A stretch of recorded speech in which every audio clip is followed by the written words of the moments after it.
উম, ভিমরুল পোকা কিভাবে বাসা তৈরি করে, মাটি দিয়ে খুব সুন্দর করে কিভাবে বাসা তৈরি করে তা আপনাদের সরাসরি দেখাবো। খুবই সুন্দর করে নিপুণ। তার কার্যকলাপ দেখে মনে হচ্ছে সে সব কিছুই বুঝে বা জানে। তার মাটি আনা, ঘর তৈরি করা, বাসা তৈরি করাটা খুবই সুন্দর। সরাসরি না দেখলে বোঝা যেত না, বোঝাই যেত না যে সে এত সুন্দর করে তার বাসা তৈরি করছে। সে বাচ্চা ডিম ফোটানোর জন্য সে কত সুন্দর করে মাটি দিয়ে ঘর তৈরি করতেছে তা সরাসরি না দেখলে বুঝতে পারতাম না।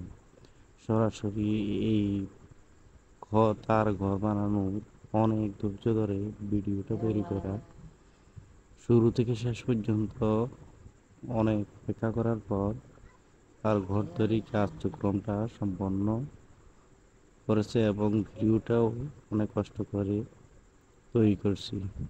তাদের ধৈর্য ধরে দেখার জন্য অনুরোধ করা হলো।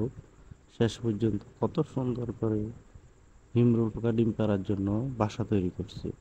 একটু ধৈর্য ধরে দেখুন এবং আরও এরকম ভিডিও পেতে লাইক, কমেন্ট, সাবস্ক্রাইব করুন আমাদের চ্যানেলটি।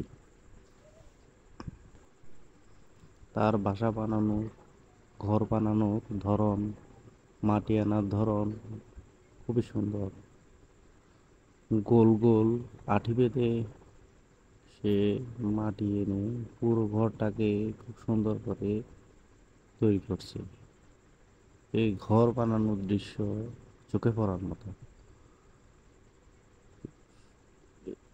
পুরো ঘর বানানোর সিস্টেমটা ভিডিও করে অনেক কষ্ট করে ধারণ করেছি।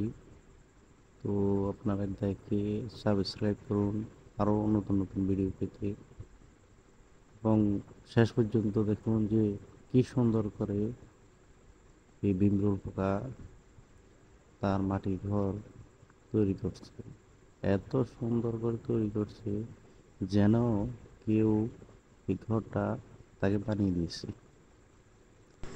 তার ঘর বানানো কার্যক্রম মোটামুটি সম্পন্ন হতে সে এখন তার হাত এবং মুখ দিয়ে ঘরটাকে আরও নতুন ডিজাইন তৈরি করছে এবং সম্পন্ন হওয়ার পরই সে তার বাসার মধ্যে ডিম পেড়ে দিয়েছে।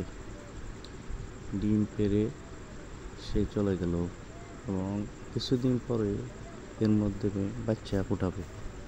ধন্যবাদ।